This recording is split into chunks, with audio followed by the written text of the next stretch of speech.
Hola, soy José González y quiero hablar de algunas calumnias que se han levantado contra Colón. Hay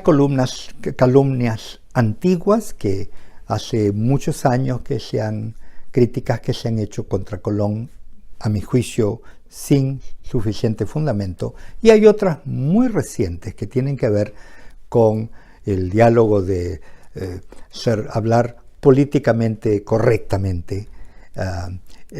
porque la ideología de la actualidad, superimpuesta sobre eventos del siglo XVI, obviamente encuentra muchas fallas en toda la conducta humana de aquella época. Algunas de las calumnias que a mi juicio son más antiguas son como, por ejemplo, el hecho de que realmente la motivación de Colón no fue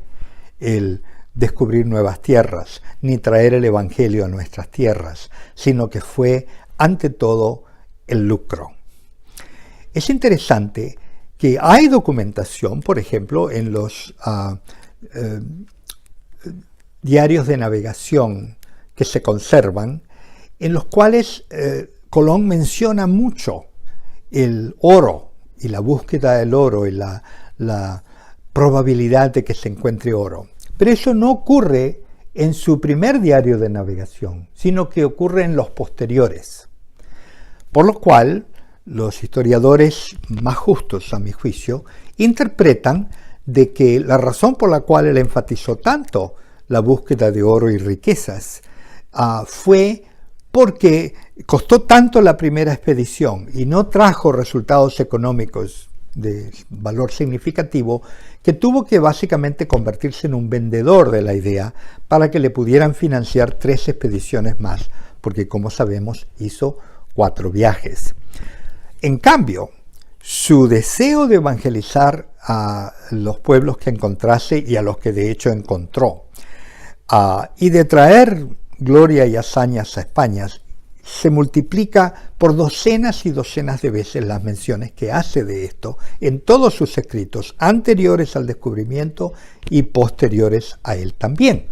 lo cual me parece que un juicio sensato, sobrio,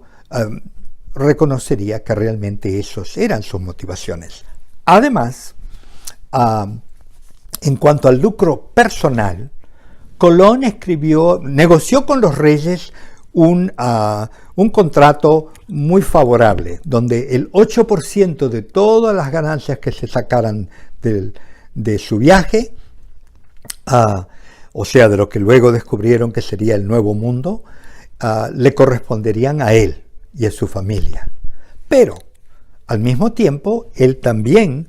le escribió a los reyes católicos que él personalmente quería financiar con ese dinero la próxima cruzada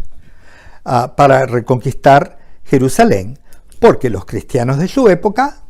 creían lo que le enseñaban los teólogos de la época, los teólogos del monasterio Cluny en París, que enseñaban de que Cristo tenía que volver dentro de 155 años, cuando él escribió esto,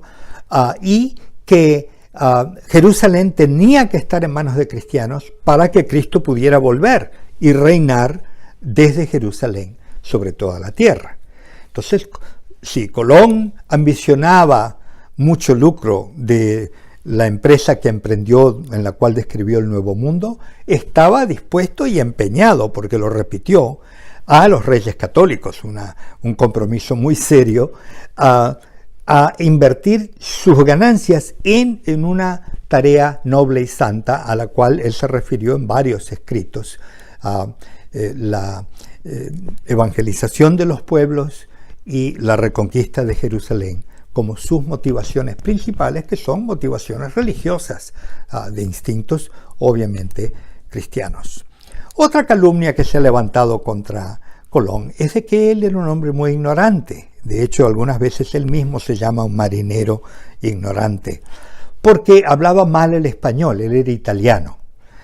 Entonces, cuando uno lee los escritos de Colón, se encuentra no solo con el español de la época, que para nosotros modernamente nos parece muy arcaico, sino que además es un español imperfecto para la época, porque fue una segunda lengua para él. Su lengua nativa era el italiano. Y luego fue el portugués, porque se casó con la hija de un capitán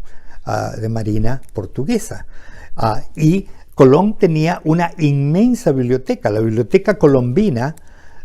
que se llama, contenía más de 2000 volúmenes que pertenecieron al almirante, a Cristóbal Colón, la mayoría de los cuales él heredó de su suegro, el papá de su esposa, pero él siguió adquiriendo y los leía. Incluso tenemos pasajes subrayados de puño y letra de parte de él en su colección de libros, que era la manera de indicar los pasajes que le interesaban y que él quería recordar. De modo que Colón no fue un marinero ignorante e iletrado, sino que fue un hombre que escuchó y se relacionó con mucha gente sabia de su época, se carteó con el Papa y con una cantidad de otros sabios, y un hombre lector con una amplia biblioteca que, imaginémonos, para principios del siglo XVI, cuando la imprensa apenas se había inventado 150 años antes, tener 2000 libros en su posesión era una riqueza y un tesoro extraordinario para aquellas épocas. De manera que estas calumnias que se han levantado contra Colón, de que su motivación fue el lucro, de que era un hombre ignorante, de que era un hombre ambicioso. En resumen, estas calumnias antiguas y nuevas, las de la política correcta de hoy en día y las más antiguas de la ambición de Colón, él sí demandó e insistió en que se le diera un título de almirante, porque quería honra y quería dejar un legado debido para su familia. También el hecho de que insistió en el 8%, que nunca se le dio, nunca recibió un centavo de parte de la corona por sus hazañas y sus logros, son ciertos, pero yo creo que no pueden opacar la hazaña espiritual de haber oído la voz de Dios, haberse dejado guiar por Dios, haberse dejado impulsar por el Espíritu Santo a lograr traer el Evangelio